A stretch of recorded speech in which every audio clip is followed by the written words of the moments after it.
Welcome everyone to the Enterprise Architecture Radio. It's been quite a while since I did an episode of the podcast, and I'm sorry about that. I had to go through a personal tragedy from which I have recovered now, so I thought I'd do one more episode and restart this passion project that I have. A couple of months ago, I did a quick prompt on our Enterprise Copilot, and we have Copilot in our enterprise, and I asked, give me a list of all the projects and programs within the organization that have something to do with artificial intelligence and machine learning. And I got a list.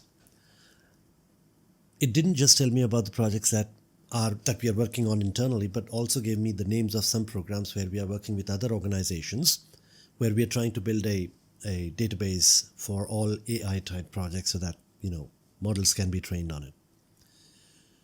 Now think about this for a moment. What if there's a strategy meeting and you already have a curated list of all the important artificial intelligence projects within the organization? Isn't that what enterprise architects really do? So what is the future of enterprise architects with the advent of artificial intelligence? That's what we're going to talk about in today's episode. So AI has been around for a long while. We've known AI ops for DevOps, and just like we have DevOps and DevSecOps, we also have AI ops where we try to understand what is happening within our infrastructure, within our application domains. We do monitoring and observability and look into the logs and predict any problems that might come before they arrive. Right? We look at the logs and the warnings and the error logs, and we identify what the problems could be, and our P1s become P2s, or our incident reports become cleaner and better and better. We have cloud ops, we have governance of artificial intelligence powered risk intelligence. We have auto-generated architectural artifacts as well. So it's been around for a while, and slowly it has been creeping up into the space of enterprise architects. So the question is, do you treat AI as a competitor or as a collaborator? And that's the question. Now, the answer to that question is obvious. We have to treat AI as a collaborator. Earlier, I used to talk about enterprise architecture, and I used to say that there are two aspects of an enterprise architect's job. One is what I call the grind. Here, junior enterprise architects usually, they get into enterprise architecture and all they do is collect data. They talk to the various stakeholders, and they talk to the various projects and programs, and they talk to various service line heads, and they try to collect information into the enterprise architecture tool, and then they build a repository of architectural artifacts. So every server, every application, every project, every database, every component within the landscape has to be recorded fast, and we have to build relationships between each component with each other. And once we have that repository ready, we can start analyzing it, and we can start looking at our enterprise, and we can start looking at various aspects of the enterprise, like how much redundancy do we have? Do we need this redundancy? How many overlaps do we have? Can we make the whole landscape more efficient, and so on and so forth. The other aspect of the enterprise architect's job is the sexy work, or the strategy work. You work with the senior leaders of the organization. You show them what you have already collected. You show them all the relationships that exist therein, and then you can build strategy based on that. The very reason why we collect all this information is so that we can have the business intelligence that is needed to be able to come up with the strategy. Also, we had what you call the current state and the future state, right? The current state tells you where we are today, and the future state is the future state of your strategy. Now, how enterprise architecture enables transformation is by studying the future state, studying how the strategy is going to impact our current landscape, and removing the unknown. Right? We remove the unknown because we know the current landscape, we know the future landscape, we know how it's going to be impacted, what is going to be the cost, what's going to be the benefits that the organization is going to get out of it, and then based on that, we build our strategy. Now, with the advent of artificial intelligence, the grind work, or the boring work that the junior enterprise architects were doing earlier, is eliminated. Now, collecting information has become a lot easier, a lot smoother. All you have to do is send a prompt to Copilot, and it'll tell you quite a lot of information. Now, are we there yet? Of course not. It's just the beginning, right? But the beginning itself is very impactful, I would say. Look at some real life use cases, right? One of the biggest challenges of enterprise architecture is to identify redundant tech stacks within various business units. You have your organization, you've got multiple business units within the organization. Now, each business unit sometimes takes technology decisions and procures tools and tech and software, etc., for various aspects. And one of the challenges of enterprise architecture is to remove those redundant tech stacks, right? One quick prompt to Enterprise Copilot could tell you about all the redundant stacks that are there within the organization. It could tell you a list of all the technologies that are and tools that are being used for various purposes within the organization by studying various architecture diagrams or various internal PowerPoint slides or various other documents, and within seconds could bring you a list of tools that are being used for various purposes. So you now have a big picture view of all the technologies that exist within the organization. This is one of the classic use cases where enterprise architecture has to go and talk to each and every stakeholder and try to identify. Of course, some of the grind work was already reduced before artificial intelligence by enterprise architecture tools repositories. There were enterprise architecture software that could hook into your CMDB, and usually the CMDB contains all the information about the various tech stacks and pull in that information. But that information is also very raw, and ultimately the enterprise architects have to go in and look at the entire repository and build relationships between various tools and technologies with the business functions, with the business units, with the various processes that exist within the organization, and build a bigger picture. And that was the grind work involved. Now, while some of the grind work was reduced by these tools, it wasn't there yet. But with Copilot, it becomes a lot more advanced. You can very easily pull out all this information and get a bigger picture view. You can also identify other things like shadow IT patterns. Now, redundant tech stacks are essentially a symptom of shadow IT, right? You have business units take technology decisions without consulting with the proper IT stakeholders, right? And that causes shadow IT. So you could also identify shadow IT within the organization if it does exist. And every organization, there is a little bit of shadow IT no matter what. And then we have historical outcome of similar initiatives. So if there has been a large program to, let's say, move to cloud, what was the outcome of that program? A couple of months ago, I went to a conference and I had the opportunity to meet with the CIO of Dr. Reddy's Laboratories, and we were talking about various things. And one of the things that actually came up was that they are moving to on-premise data centers from the cloud. And I was curious. I said, while the entire world is moving to cloud, why are you moving away from it? And he said that they got on to the cloud bandwagon too quickly and they migrated everything to public cloud. And now they've come to realize that it's not as cost effective as it was supposed to be, or it was believed to be. And it's true. And that's why I am actually running a program called Cloud Acceleration, where we are trying to accelerate move to cloud. And we are being very careful about it. We are not moving everything to public cloud. What we are doing is we are looking at each and every use case, and we are seeing whether there is business value in moving this application to the public cloud or not.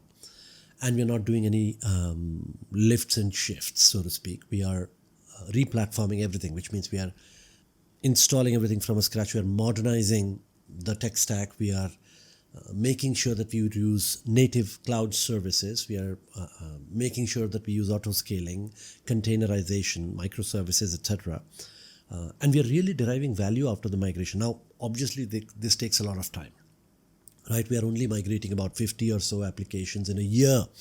And I have seen use cases where people have migrated hundreds of applications in a year, but we're not doing that. We're being very careful about it. And the reason is not just cost.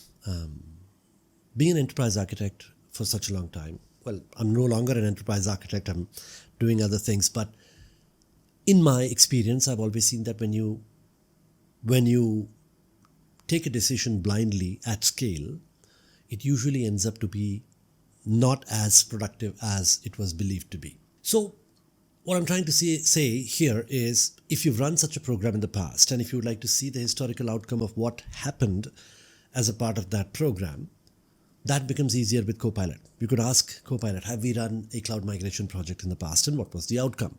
So if there has been a program and if there has been documentation around it, documentation such as lessons learned or, what was the outcome or whatever, because every program will eventually report the program to the leadership team saying this is the cost benefit that we got or what have you. You can study those historical outcomes very easily using artificial intelligence. So what that tells me now is AI is doing quite a lot of work that junior enterprise architects were doing in the past. And so, yes, the job of a junior enterprise architect has come to a little bit of a threat. There is a chance that very soon we will not require junior EAs. Or rather, we will not require the things that the junior EAs used to do, right? At this point in time, Copilot studies PowerPoint slide decks, architectural documents, and other documents that might exist in the network, and within seconds gives us information that we need. But very soon, we will have AI doing most of the grind work that EAs used to do, which means that EAs don't focus on the what and the how so much. They focus on the why. They focus on strategy. They focus on engaging the leadership team more in building a future state that makes sense for the organization. There are, of course, other aspects about enterprise architecture that at this point in time AI might not be able to cover. Things such as risks, ethics, and institutional memory, so to speak, right? At this point in time, AI does not have intuition. AI does not have ethics at this point in time, I say, because very soon this will come too. We are doing governance and what have you, and it's one of the reasons why human sciences have become very important for us with the advent of artificial intelligence. Human sciences meaning the study of ethics, aesthetics, logic, and morals and other things. So basically what makes us human, right? Because when we study these, we understand these, over a period of time, artificial intelligence will also learn this from us. And how will that future be? I'm not entirely sure, but that's not what we are going to discuss here today. So then what is the job of enterprise architect? What is it evolving to become? Enterprise architects will now less focus on how and what and more focus on why and when would be a right time to do whatever it is that artificial intelligence tells us about the organization. We could use Copilot to understand what's there within our organization today, and we could understand what we can do for the future. But whether it is the right thing to do, there are aspects about the organization that may or may not be best decided by an artificial intelligence system. For example, what is the best approach for cost cutting? One of the approaches is to lay off a ton of people. But then another approach would be to look at redundant systems and decommission them, look at leakages of costs within organization, within technologies, within systems, within applications, etc., and eliminate them, come up with more efficient applications and systems that reduce cost over a period of time. Now, I understand that laying off people is quick and easy, and coming up with other remedies is a slow process. But there is also the aspect about ethics that an AI system cannot really decide for us.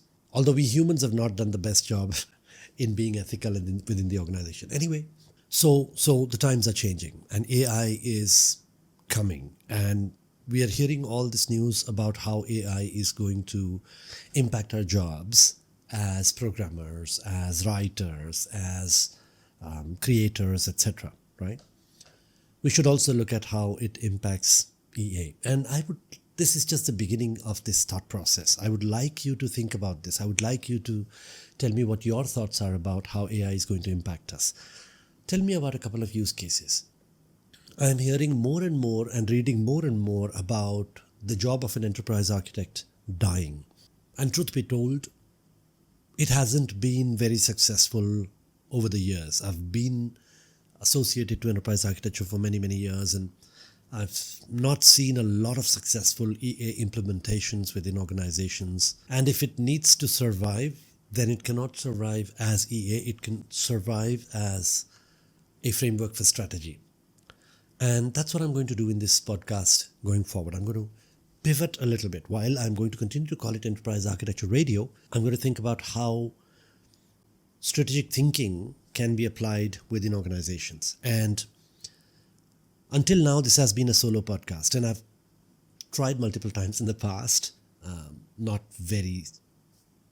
a strong effort, basically, but I've tried it in the past. But I'm going to really make a sincere effort to make this a non-solo podcast. What that means is I'm going to invite guests who are leaders in organizations, or who have a unique perspective about strategy, about technology, about business, about what have you, and talk to them about what their opinions are and how AI is going to affect us, or how technology is going to change the way we do business, and so on and so forth. So it should be an interesting podcast. If you want to come to my podcast, please reach out to me. We have a Telegram group, and like I said before many, many times, this is a passion project. I'm not doing it for money, and it's less a podcast and more a community building exercise, right? I want to talk to you people. I want to talk to practicing enterprise architects. I want to talk to practicing business professionals, IT professionals, and I want to hear about what you have to say. And the Telegram has been quite successful. It's growing at a rapid pace, and there's quite a lot of interesting discussions happening. Even when I was not publishing the podcast for so many months, I saw that there was constant activity on the Telegram group, and I'm very happy about that.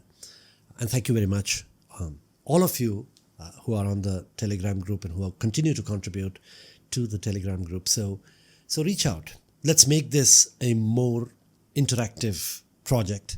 If you want to talk on my podcast, then feel free to reach out and let's see what we can do. Schedule some time. I still don't have the technology infrastructure. I think it should be easy to do in Zoom. I haven't done it before. I'll have to test it out with a couple of my known people who can come on the podcast and talk about various things, and that should become like a POC. But please reach out and let me schedule some time with you, and let's have a short discussion about what we can talk about. You can send me what you would like to talk about, and I can frame it, and we can work on it a couple of rounds, and then I'll get better at it over a period of time. So let's make this happen. Thank you very much for being patient with me for the last couple of months, and I hope to change this a little bit, make it more interesting, and let's have some fun.